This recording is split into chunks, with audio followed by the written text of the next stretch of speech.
कहते हैं कि आप भी उस ईश्वर को देख लो, उस ईश्वर को जान लो। भक्तों, ये श्रीमद् भागवत महापुराण बहुत ही विशाल ग्रंथ है। इसकी कुछ मुख्य गाथाओं को हमने आपके समक्ष रखा। अब हम आपको ले चलते हैं 12 स्कंद की ओर। इसके अंतर्गत सुखदेव मुनि जी महाराज कहते हैं कि परीक्षित, अब तुम्हारे जीवन का अंत अत्यंत नजदीक आ रहा है, लेकिन मैं तुम्हें परम गति का अधिकारी बना दूंगा, इसलिए मैं तुम्हें ज्ञान देने जा रहा हूँ। और आज सुखदेव मुनि जी महाराज ने राजा परीक्षित जी को ज्ञान दिया।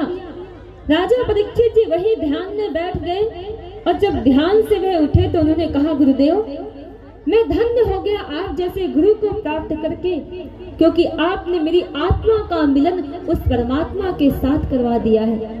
अब चाहे तक्षक नाग आकर मुझे डस ले, मुझे कोई भय नहीं। उसके पश्चात सुखदेव मुनि जी महाराज कहते हैं कि परीक्षित, अब तुम ध्यान में बैठ जाओ, क्योंकि तुम्हारा अंत अत्यंत नजदीक है। और उसी समय राजा परीक्षित जी ध्यान में बैठ जाते हैं और तभी श्राप के घटित होने का समय नजदीक आ जाता है। तक्षक नाग ने आकर के राजा परीक्षित जी को डसा, लेकिन उनकी आत्मा पहले ही भगवान से मिल चुकी थी, इसलिए उन्हें कोई पीड़ा नहीं हुई। और इस तरह आज राजा परीक्षित जी परम गति के अधिकारी हो गए। राजा परीक्षित जी की ऐसी मृत्यु को देख करके सभी साधु साधु कर उठे, सभी धन्य धन्य कर उठे। आकाश से फूलों की वर्षा होने लगी। जो भी इस मृत्यु को देख रहा है, सभी राजा परीक्षित जी को धन्य धन्य मान रहे हैं। इसके पश्चात भक्तजनों, मार्कंडेय जी की गाथा के साथ ये भागवत महापुराण की गाथा यहीं पर संपन्न होती है। भक्तजनों, बोल वृंदावन बिहारी लाल की। देखिए, अब बस कथा का एंड होने में कुछ ही पल बाकी है, इसलिए आपका ध्यान मंच की ओर होना चाहिए, क्योंकि बस आज के बाद फिर आपको कोई नहीं कहेगा कि ध्यान अपना मंच की ओर रखिए। ठीक है, अब ये बातें बूतें बंद कीजिए और ध्यान मंच की ओर। ठीक है ना? बोल वृंदावन बिहारी लाल की। भक्तजनों, हमने सुना कि राजा परीक्षित जी ने कथा सुनी और वह परम गति के अधिकारी हो गए। कई लोग क्या कहते हैं, कथा सुनने से मुक्ति मिल जाती है, लेकिन भक्तजनों, मैं आपको बताना चाहूंगी कि केवल भागवत कथा को सुनने से मुक्ति नहीं मिलती। सुनना तो सीढ़ी का पहला सोपान है। यदि छत तक पहुंचना है तो बाकी सीढ़ियां चढ़नी ही पड़ेगी। ये कहने का भाव, यदि मोक्ष को प्राप्त करना चाहते हो, परम आनंद को प्राप्त करना चाहते हो, तो आवश्यकता है उस ब्रह्म ज्ञान की, जो ब्रह्म ज्ञान सुखदेव मुनि जी महाराज ने राजा परीक्षित जी को दिया था। जो ज्ञान भक्त है, आपकी यह बीमारी ठीक हो जाएगी, इस दवाई से यह बीमारी। अब आप दवाई की चर्चा सुन के वहां से लौट आओ, दवाई ना खाओ तो क्या आपकी बीमारी ठीक हो जाएगी? बताइए, हाथ ऊपर उठाकर।